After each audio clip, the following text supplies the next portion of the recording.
أبيض بكل أنواع القتل، قتل قرابة 45 ألف جزائري. بالطبع هذه المجزرة جعلت الجزائريين المناضلين الجزائريين خاصة الشباب يدركون بأن النضال الثقافي والنضال السياسي قد استنفذ غرضه ولا بد من الانتقال للعمل المسلح.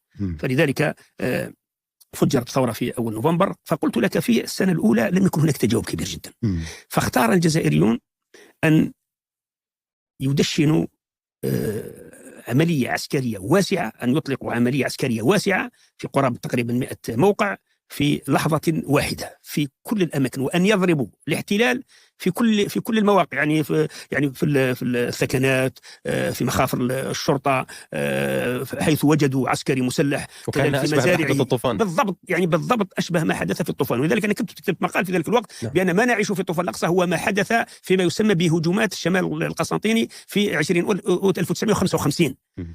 هذه العملية الكبيرة غيرت